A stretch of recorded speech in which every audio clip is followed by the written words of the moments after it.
नमस्कार साथियों, मेरा नाम पीयूष जैन है। आइए एक कहानी सुनते हैं। कहानी का नाम है संघर्ष। एक बार एक किसान परमात्मा से बड़ा नाराज़ हो गया। कभी बाढ़ आ जाए, कभी सूखा पड़ जाए, कभी धूप बहुत तेज हो जाए, तो कभी ओले पड़ जाएं।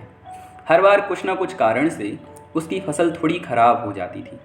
एक दिन बड़ा तंग आकर उसने परमात्मा से कहा, देखिए प्रभु, आप परमात्मा हैं, लेकिन लगता है आपको खेती बाड़ी की ज़्यादा जानकारी नहीं है। आपसे एक प्रार्थना है कि एक साल मुझे मौका दीजिए, जैसा मैं चाहूँ वैसा मौसम हो, फिर आप देखना मैं कैसे अन्न के भंडार भर दूंगा। परमात्मा मुस्कुराए और कहा, ठीक है, जैसा तुम कहोगे वैसा ही मौसम दूंगा। अब किसान ने गेहूं की फसल बोई। जब धूप चाहिए तब धूप मिली, जब पानी चाहिए तब पानी। तेज धूप, ओले, बाढ़, आंधी तो उसने आने ही नहीं दी।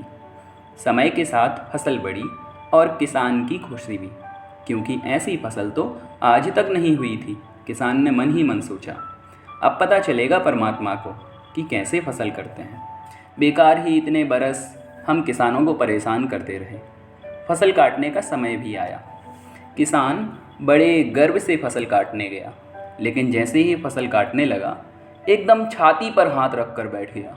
गेहूं की एक भी बाली के अंदर गेहूं नहीं था। सारी बालियां अंदर से खाली थी।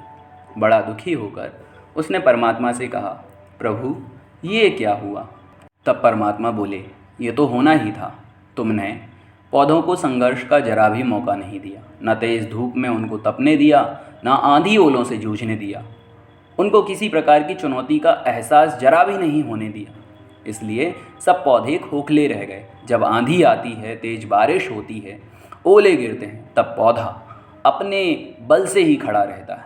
वो अपने अस्तित्व को बचाने का संघर्ष करता है, और इस संघर्ष से जो बल पैदा होता है वो ही उसे शक्ति देता है, ऊर्जा देता है, उसकी जीवटता को उभारता है। सोने को भी कुंदन बनने के लिए आग में तपने, हथौड़ी से पिटने, गलने जैसी चुनौतियों से गुजरना पड़ता है। तभी उसकी स्वर्णिम आभा उभरती है और उसे अनमोल बनाती है।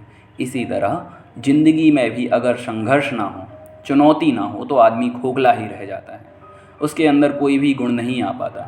ये चुनौतियाँ ही तो हैं जो आदमी रूपी तलवार को धार देती हैं, उसे सशक्त और प्रखर बनाती हैं। अगर प्रतिभाशाली बनना है तो चुनौतियों को स्वीकार करना ही पड़ेगा, अन्यथा हम खोखले ही रह जाएंगे।